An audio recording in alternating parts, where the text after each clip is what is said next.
name is Shaquay Jackson, and I'm here with Mr. Poindexter. My name is Lawrence Poindexter, and I'm the engineering and technology teacher at Charles Drew High School. How do you feel about copyright infringement? Well, as a person who has published a book, and I've also had an opportunity to write a screenplay, I feel that someone who steals or takes someone else's work illegally, the penalty should be severe, and it should be of such that they would not do it a second time. And I say that because when someone takes or steals someone else, I think it's a serious penalty, and it should be treated as such. Do you think copyright infringement should have tougher penalties?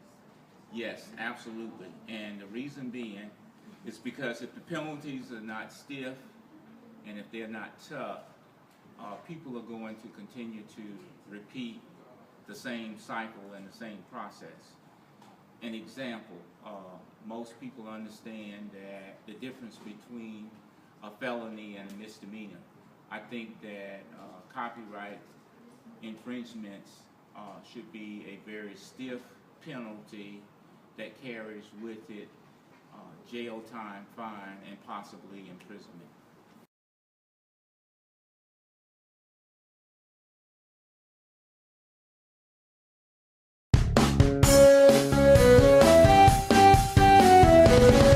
Hello and welcome to Shutter Study.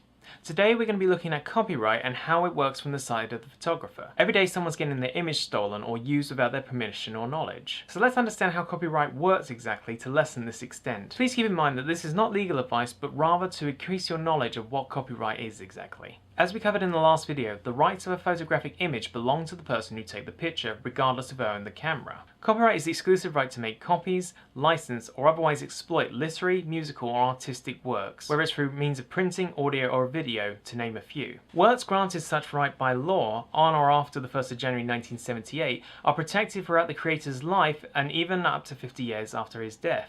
The main exception is where the photographer was hired for a job where they would sign a contract, usually for a fee, and they waive the rights. So please read the small print before you sign away your work, because the copyright on work lasts up to 100 years after publication. So when you search up images of Big Ben, Congress, or your favourite celebrity, expect that image to be copyrighted. Now, while it's recommended that you put a watermark or a copyright stamp on your image before uploading to the internet, it is down to the individual photographers themselves to make that decision. But just because an image is on the internet without such a mark, it doesn't mean it's free to use. If you wish to use an image in your work, the best option would be stock footage. This is where you pay a fee for a license that allows you to use the image as often as you like. And it means everyone wins, especially when you don't have to worry about avoiding a $150,000 lawsuit if the photographer catches you stealing their work. And don't think of renaming an image either, because the data coding in an image makes it much more difficult to hide that you've nicked a photo. Thank you for watching Shutter Study. If you have any further questions, feel free to post them in the comments below, ask them on our Facebook, Twitter, or Tumblr. If you'd like to learn more with Shutter Study, feel free to subscribe.